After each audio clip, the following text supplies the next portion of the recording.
আসব না আমি আর এ ভুবনে কোনদিন, আসব না আমি আর এ ভুবনে কোনদিন, এ দুনিয়া ছেড়ে চলে যাব একদিন, মায়ারি বাদল। সকলে আওয়াজ দিয়ে বলি আল্লাহু আকবার। আরে আমার বন্ধু, এই দুনিয়ার জমিন ছাড়ার যেদিন সময় আসবে, আমার আল্লাহ তাআলা বলে ওয়ালাই ইউখিরাল্লাহু নাফসান ইযা জাআ আজালুহা, যেদিন এই দুনিয়ার জমিন ছাড়ার সময় চলে আসবে বাবা, আমার আল্লাহ তাআলার পক্ষ থেকে একজন ফেরেশতাকে নিযুক্ত করা হয়েছে, যার নাম হলো মালাকুল মউত আজরাইল। আল্লাহ তাআলা ওই মালাকুল মউত আজরাইলকে আমরা সামনে পাঠাইবে। ওই আজরাইল আলাইহিস সালাতু ওয়াস সালাম আসার পরে আরেকটা সেকেন্ডও বেশি সময় কেউ পাবে না, সাথে সাথে আপনার ভিতর থেকে আমার ভিতর থেকে রূহ পাখিটা আমার আল্লাহর দরবারে নিয়ে যাবে, ঠিক কিনা বলে? আমার আল্লাহ তাআলা কয় আইনামা তাকুনু ইউদরিকুমুল মাউত। আমার আল্লাহ তাআলা ডাক দিয়ে কই বান্দা, এই আমার বান্দিরা, তোমরা যে মরণ সম্পর্কে অবগত হওয়ার পরেও মরণটাকে তোমরা বড় হালকা করে নেও। মনে মনে ভাবো আমি মনে হয় তো তাড়াতাড়ি মরবো না, মনে হয় আরো অনেক বছর বাঁচবো। না না না, তুমি কি দেখতে পারো না? একটু আগে তোমার সঙ্গে গল্প করেছে, একটু আগে তোমার সাথে দেখা হয়েছে, কিন্তু আর একটু পরে ওই ব্যক্তির মরার সংবাদ মাইকে শোনা যায় কিনা? যায় না? এরকম শত শত প্রমাণ আছে। একটু আগে শুধু তার সাথে আপনি চা খাইছেন, কিন্তু একটু পরেই মাইকিং হয়ে গেছে অমুক গ্রামের অমুক ব্যক্তি দুনিয়ার জমিনে নাই।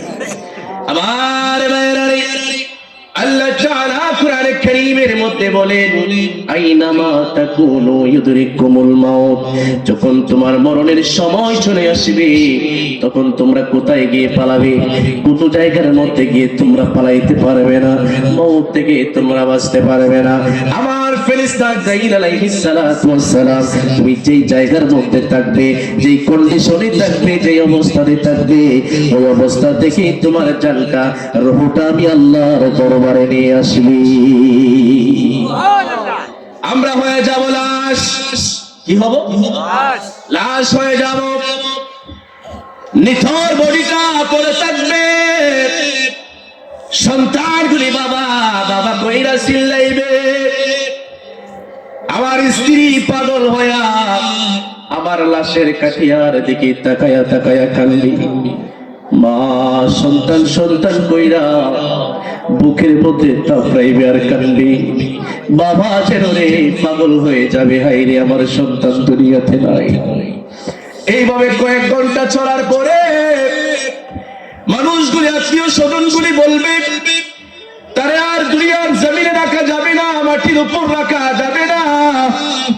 তাড়াতাড়ি করে তাকে বাঁশের চারের বাঁশগুলি কেটে কেটে বাজার থেকে সাদা মার কিনে এনে কবরের মধ্যে ঢোকানোর ব্যবস্থা করো, ঠিক কিনা বলে? রে আমার বন্ধু, এটাই কিন্তু নিয়ম। আপনি যখন দুনিয়ার জমিন থেকে বিদায় নেবেন, আপনাকে আমাকে সকলকে কিন্তু এইভাবে তারা বিদায় দিবে।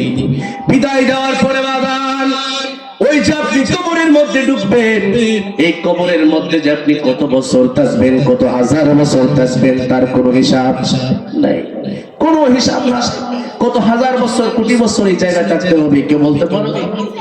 একবারে আপনি এমন ঘুম দিবেন, এমন এক ঘরের মধ্যে ঢুকবেন, এই ঘর থেকে আর বাহির হওয়ার সুযোগ নাই। ওই জায়গার মধ্যে কেমন আছেন? সুখে আছেন নাকি দুঃখে আছেন? কষ্টে আছেন নাকি সুখে আছেন? ওই চিন্তা কেউ করবে না, ওই চেতনা কেউ ভিতরে জাগৃত হবে না রে বাবা। এই জন্য আপনি দুনিয়ার জমিনের মধ্যে যত টাকা পয়সার মালিক হবেন না কেন, যত বড় শিল্পপতি হবেন না কেন, মারা যাওয়ার পরে আর একটা টাকা কবরের মধ্যে দেওয়ার কোনো বিধান নাই, ঠিক কিনা? দুনিয়ার লাগি কত কি করলাম, আরে কালি হাতে এই দুনিয়া থেকে তুমি বিদায় যে নিবা, ঠিক কিনা বলেন? তোমার হাতের বালা, গলার বালা, হাতের বালা, গলার মালা রাখি বস বিকুলি